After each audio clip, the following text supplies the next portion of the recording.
Betul. Pokoknya kayaknya kalau Pak Gembong mau udah nggak perlu diraguin kali ya soal resolusi keuangan 2024 kayaknya sampai 2030 juga udah kebayang gitu. Amin. Amin, amin. Kita aminin ya. Kita juga udah kehadiran Mbak Fitri selaku Brand Communication dari BRI Dana Reksa Sekuritas. Halo Mbak Fitri. Halo Mas Denis. Halo, Salam gimana kenal nih ya, Mbak Om kabarnya? Gembong. Baik dong, Halo Mbak Fitri. Alhamdulillah. Ini kita kedatangan artis mirip kayak BCL kayaknya ya, gitu Waduh, ya. waduh. Makasih loh. Makasih loh, Gimana? Om. Gimana pernikahannya Mbak Fitri di Bali kemarin? Alhamdulillah lancar banget ya. Terima kasih loh doa-doanya semuanya. Kayaknya yang sebelahnya Mbak Fitri ini Mas Tiko, bukan ya? Oh iya, bukan. Oke, ini kita perkenalkan dulu yang di sebelah kiri. Kalau di sini sebelah kiri ada Pak Gembong selaku direktur ke edukasi dan investasi dari Sahamology. Yang di sebelah kanan ada Mbak Fitri selaku brand communication dari BRI dan Reksa Sekuritas. Nih kawan raya. Boleh tepuk tangannya dulu nih. Kebetulan di sini ada 1.000 penonton nih. Wow, banyak Mbak, banget ya, Mbak. Mas. Jadi, ramaikan ya. Oke. Oke. Tanpa babi bu lagi, mari kita langsung nih tanyain karena kita bakal kepo banget nih soal gimana sih cara mewujudkan resolusi keuangan dan konsisten investasi di tahun 2024. Sebelumnya mungkin dari Pak Gembong atau Mbak Fitri mau disapa-sapa dulu nih kawan raya yang ada di rumah. Kawan Raya. Halo semuanya kawan Halo, Raya. selamat malam kawan raya. Senang sekali saya Gembong Suito. Bukan Gembong narkoba gitu kan, tapi ini Gembong finansial. Ya, saya berasal dari Sahamology, ya, Sahamology dan juara rencana keuangan. Ya, nanti kita sama-sama diskusi, ya, curhat bareng terkait dengan resolusi keuangan 2024. Thank you. Betul. Salam kenal kawan Raya, saya Fitria Miliana dari brand komunikasi BRI Dana Reksa Sekuritas. Jangan lupa share-share ya, biar rame. Jangan lupa share-share tuh, biar kawan raya yang lain juga makin teredukasi dan terinformasi dengan baik soal pengelolaan keuangan dan investasi di tahun 2024 ya. Oke, masuk aja ini aku izin masuk ke pertanyaan pertama kali ya. Langsung kepo banget nih. Nah, aku bakal tanya nih sesuai sama concernnya masing-masing. Dan untuk memulai diskusi kedua dari narasumber kita pada malam hari ini, aku mau nanya sih sebetulnya tren investasi seperti apa sih Pak Gembong dan Mbak Fitri yang lagi jadi tren atau yang udah terjadi di tahun 2023 ini? Boleh Pak Gembong dulu mungkin? Oke, kalau kita bicara tren, maka kita akan lihat dari sisi animo, ya, dan juga pertumbuhan yang luar biasa dari sisi numbers-nya. Oke, tren 2023. Ketika bicara suku bunga tinggi, maka ya orang sekarang berbondong-bondong untuk ya produk-produk perbankan, deposito, terutama di sisi bank digital. Itu kan memberikan ya return yang cukup menarik ya di sisi deposito. Itu yang pertama gitu ya. Itu baik dari yang kita sebagai yang milenial ataupun yang high net worth individual. Ada kenaikan yang cukup signifikan di sisi DPK. Itu yang pertama. Yang kedua, tren yang paling cukup signifikan dan luar biasa, sampai tambah-tambah itu adalah obligasi pemerintah retail. Ya, contoh yang terbaru ya ST11 ya, yang kemarin juga rilis ditutup dan itu ditambah-tambah. Let's say misalnya 10 triliun itu tambah sampai lebih dari 1 triliun. Itu sangat antusiasme dari masyarakat terutama milenial dan generasi Gen Z. Itu. Nah, yang ketiga bicara terkait dengan saham. Ya, saham dari reksadana itu data dari bursa ya kenaikannya cukup signifikan. Ya, dari sekarang investor numbers-nya itu hampir mendekati 12 juta. Ya. Kalau sejak sebelum pandemi itu sekitar 3 juta, berarti sudah 4 kali lipat. Itu kita bicara 2023. Kira-kira seperti itu, Mas. Oke, itu tadi tren-tren yang terjadi sepanjang tahun 2023 dari Pak Gembong. Kalau Mbak Fitri sendiri selaku yang menawarkan produk-produk investasi juga nih, gimana sih melihat 2023 ini? Aduh, kalau dari 2023, kalau aku bisa menjawab dari sisi Gen Z aja kali ya. Yes. Karena investasi itu kan kayak suatu jalan nih buat kita bikin duit makin lebih banyak di masa depan. Ada banyak pastinya jenis investasi mulai dari saham, properti, kayak mata uang kripto, itu kan acuan banget tuh buat kita investasi gitu loh Mas. Nah kalau kalian mau cuan dengan vibe terkini juga nih, coba deh cek produk kita di investasi BRI dan Reksa Sekuritas. Kalian bisa lihat produknya ada 3 instrumen saham, yaitu ada saham, obligasi dan juga reksadana. Nah, kalian bisa cek stay update di aplikasi tersebut, perkembangan pasar kayak gimana nih menggunakan aplikasi Bright Easy. Cocok deh buat anak-anak Gen Z juga nih Mas, kayak saya ya tentunya yang nggak mau ribet tentang tren-tren sekarang gitu. Nah, itu cocok banget gitu. Nah, itu tadi tuh kawan Raya, tren-trennya dan juga update-update-nya bisa dicek di Bridge Easy karena di sana kayak milenial banget, Gen Z banget Pasti, pokoknya ya. Jadi pasti banget. udah nggak ada drama-drama investasi itu udah kuno, susah, udah nggak ada. Udah Bisa nggak ada dicek itu aja Mas. di Bridge Easy. Betul. Oke. Bright Itu tadi Easy. update terkininya tuh kawan Raya ya, soal apa yang terjadi di tahun 2023 ini. Kalau aku mau nanya ke Pak Gembong nih sebetulnya. Di sini aku mau nanya nih Pak, terkait pengelolaan keuangan, khususnya dalam membuat resolusi keuangan di tahun 2024. Sebetulnya, seberapa penting sih kita memerlukan atau memperhatikan resolusi yang ada tersebut? Oke, kalau kita bicara pengaturan atau pengelolaan keuangan dan resolusi keuangan, maka kita harus tahu dulu esensi dari resolusi keuangan. Itu apa? Ya, komen bisa teman-teman ya. Resolusi keuangan versi teman-teman. Kalau kita bicara secara harfiahnya, resolusi keuangan itu adalah ya tujuan yang ingin dicapai ya baik seseorang ataupun keluarga.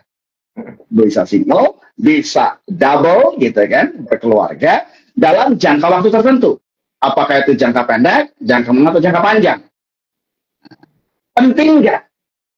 Ya, sangat penting sekali Mas Dennis dan Mbak Fitri. Kenapa? Ibarat resolusi keuangan kita tahu end game-nya kita itu mau apa. Kita wujudkannya kapan gitu ya. Contoh misalnya, ya saya 2024. Ya, saya sebagai keluarga muda sekarang lagi pusing-pusingnya masalah dana pendidikan anak. Ya, contoh anak kedua saya masuk SD gitu ya. Nah, maka saya akan resolusi keuangan 2024 adalah mencapai dana pendidikan untuk anak saya SD. Ya, caranya apa? Smart, ya, spesifik, measure, attainable, dan achievable. Itu sangat penting. Kenapa? Kalau nggak gitu, Mas, godaan tiap bulan itu luar biasa, betul ya? Ya. Kayaknya Apalagi sekarang. Iya. Iya, tiap bulan ya diskon, apalagi akhir tahun ya itu sangat luar biasa diskonnya dan bisa pay later dan lain-lainnya ya. Itu yang membuat kita tetap bisa survive, kita punya tujuan, kita punya hal yang ingin dicapai, tentunya resolusi keuangan sangat penting banget. Oke. Wah, setuju banget kata Pak Gembong tadi. Jadi resolusi keuangan digambarkan sebagai target atau capaian khususnya dalam bagian keuangan gitu ya, financial. Karena financial itu kayaknya kalau kita lihat itu jadi pondasi ya di setiap tahun gitu. Kalau misalkan financial kita sudah baik, mungkin aspek-aspek lain di luar dari kebutuhan financial itu bisa berjalan dengan lebih baik juga gitu ya, sesuai dengan target atau capaian itu. Nah, berarti di sini Pak Gembong sama Mbak Fitri udah punya resolusinya, setiap tahun punya resolusi keuangan masing-masing dong pastinya.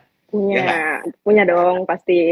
Nah, sekarang pertanyaannya dari resolusi itu apa sih keuntungan atau apa dampak yang mungkin Mbak Fitri dan juga Pak Gembong rasakan gitu ya selama 1 tahun ke depan? Apakah semakin mudah atau semakin bingung dengan adanya resolusi atau target keuangan itu karena mungkin ini harus dipenuhi gitu. Nah, semakin bingung atau semakin mudah? Mungkin dari Mbak Fitri terlebih dahulu. Oke, kalau aku sendiri sih lebih nge-hustle lebih keras ya Mas buat nabung nih pastinya buat kayak kita punya travel goals, kebutuhan, skincare, keinginan dan lain-lain lah pasti banyak itu. Apalagi untuk anak-anak zaman Gen Z umur 20-an ke atas gitu kan banyak banget nih kebutuhannya gitu. Ya aku pengen banget juga kayak ngerasain travel goals atau yang tempat-tempat yang belum pernah kita rasain lah. Terus beli barang tanpa lihat harga. Jadi sekarang ini aku juga lebih fokus ke cut expense yang nggak penting-penting nih. Aku lebih nge-cut itu aja sih. Jadi beneran jadi lebih aware sama budget. Kita bisa lebih nabung lebih cepat untuk menahan keinginan yang nggak penting gitu. Pengaruhnya signifikan banget sih Mas pastinya kan. Jadi lebih on track lagi dengan financial goals kita, financial freedom kita pasti kayak kita bisa bayar kebutuhan primer kayak nong, tempat makan atau tempat tinggal itu tanpa stres gitu kan. Aku juga bisa nge-treat diri sendiri tanpa ngerasa bersalah karena udah nge-handle financial situation yang lebih benar gitu ya. Mungkin teman-teman pasti awalnya bingung, pusing gitu kan. Tapi seiring berjalannya waktu makin paham nih gimana nih manage duit dengan lebih bijak gitu kan. Resolusi keuangan justru bikin hidup aku tuh kayak makin smooth aja gitu. Yang penting kita bisa konsisten sama niat nabung kita tuh dengan tujuannya tuh apa gitu. Jangan sampai tergoda dengan yang lain-lain gitu kan. Jadi overall life is good aja dengan resolusi keuangan ini gitu. Kalau menurut aku ya. Oke, nah itu tadi banyak banget keuntungan yang udah dirasain sama Mbak Fitri dengan adanya resolusi keuangan. Kalau Pak Gembong nih, yang mungkin kebutuhannya lebih banyak dari Mbak Fitri, apa nih keuntungan yang dirasain nih?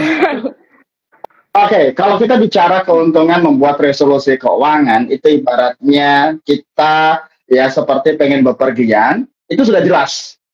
Ya, saya pengen ke Jogja gitu, misalnya tanggal 16, 17. Gitu.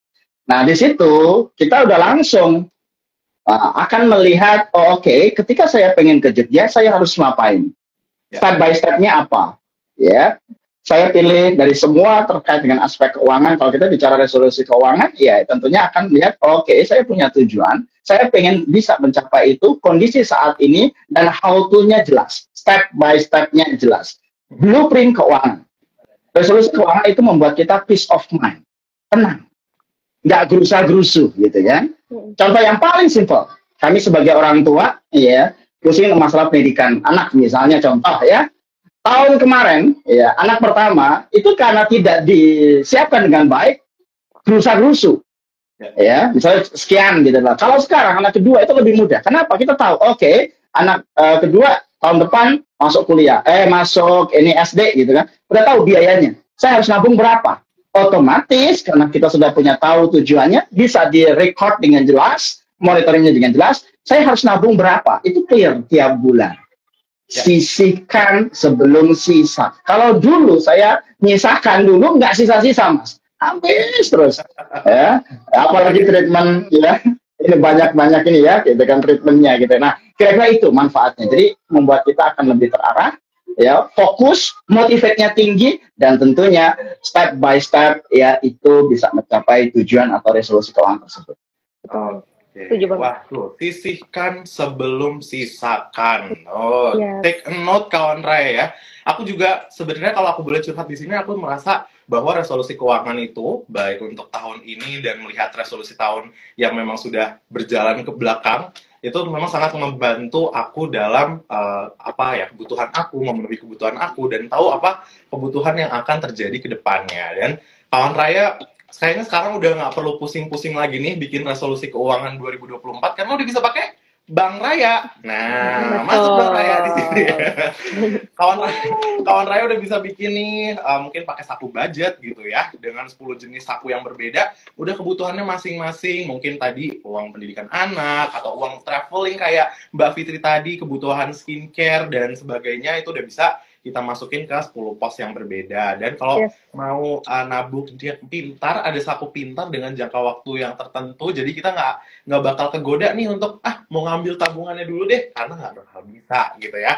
Nah, jadi kawan Raya sekarang udah dimudahkan banget dengan adanya Bank Raya sebagai platform digital, perbankan digital, jadi bisa ngatur keuangan di mana aja, kapan aja, dan lebih fleksibel gitu. Oke. Mbak Fitri sama Pak Gembong, di sini ada pertanyaan nih dari beberapa kawan Raya. Wah, ini kayak dari tadi deres banget nih ya pertanyaannya ya. Aku mau bacain beberapa pertanyaan terpilih. Oke? Boleh. Dari @ramdania.ram. Bagaimana cara menghadapi tantangan dan hambatan yang mungkin muncul saat menjalankan resolusi keuangan dan investasi, seperti krisis ekonomi, inflasi, atau perubahan kebijakan pemerintah? Mungkin boleh Pak Gembong terlebih dahulu untuk menjawabnya. Ya, tantangan tiap tahun itu akan selalu ada, ya, baik dari sisi eksternal, artinya yang kita tidak bisa kontrol, contoh kayak pandemik, ya, kemarin tidak bisa kita kontrol, atau tantangan sisi internal, ya, yang ibaratnya membedakan keinginan dan kebutuhan. Itu aja deh, gitu kan, membedakan bagaimana diskon, ya, privilege, dan ya semua terkait dengan potensi-potensi iklan dan lainnya gitu. Itu dulu. Jadi ketika bicara bagaimana menghadapi resolusi kan. Nah, dengan ada resolusi yang jelas, ya, jelas ini bahasanya adalah kalau dalam financial planning itu goalnya SMART. Ya. Resolusi keuangannya apa? Ya, kita susun. Ada 2 atau 3 atau bahkan 5. Susun berdasarkan urutan terpenting, prioritas waktunya, dan achievable. Itu dulu. Ya. Supaya apa? Kita membuat plan action-nya itu jelas. Mana dulu nih? Contoh misalnya, kalau saya gitu kan, baik yang keluarga ataupun single, resolusi keuangannya adalah 1. Kondisi bulanan kita surplus dulu deh gitu. Surplus keuangan. Kenapa? Karena kalau tidak surplus, apa aja yang diresolusikan Mas gitu kan, apa aja yang akan diinvest di ini. Nah, buat surplus. Ketika surplus, apa yang melakukan? Yang kedua adalah kita nggak punya nggak dana darurat, emergency fund, ya, untuk menghadapi kondisi yang tidak terduga. Contoh 3 sampai 6 bulan dulu dari sisi pengeluaran. Yang paling basic ya. Contoh misalnya income kita 10 juta. Ya, pengeluaran kita basic itu 7,5. Maka 3 bulan dari 7,5 atau 6 bulan dari 7,5 ada dulu nih. Supaya dana cadangan tersebut bisa kita gunakan kalau misalnya ada kondisi yang tidak terduga ekstrim. Nah, kalau sudah ya punya surplus, dana daruratnya ada, ya hutangnya termanage, maka selanjutnya adalah baru kita bicara tujuan keuangan ya yang lainnya. Apa yang ingin kita capai? Ibaratnya kayak fondasi, rumah itu fondasinya sudah clear. Kalau misalnya ada goncangan ekstrim, COVID gitu kan, karena di sini kan ada isu muncul fenomena baru ya, kasus case ya. Nah itu ada misalnya, ternyata kita terdampak finansial kita, maka ada dana darurat. Ada dananya, minimal at least kita bisa 3 sampai 6 bulan. Nah itu yang paling dasar. Saya ulang, surplus ya keuangan bulanan. Yang kedua adalah punya dana darurat dan hutang terjaga, manage maksimum 30%. Baru kita bicara setup goal-nya. Ya, mau healing, mau treatment, mau fashion, mau shopping, silakan. Mau rumah impian, silakan. Step by step. Tapi fondasi 3 sebagai paling prioritas itu ada dulu. Itu yang paling priority. Itu menurut saya. Supaya apa? Supaya kita fokus, jelas, dan terukur. Oke.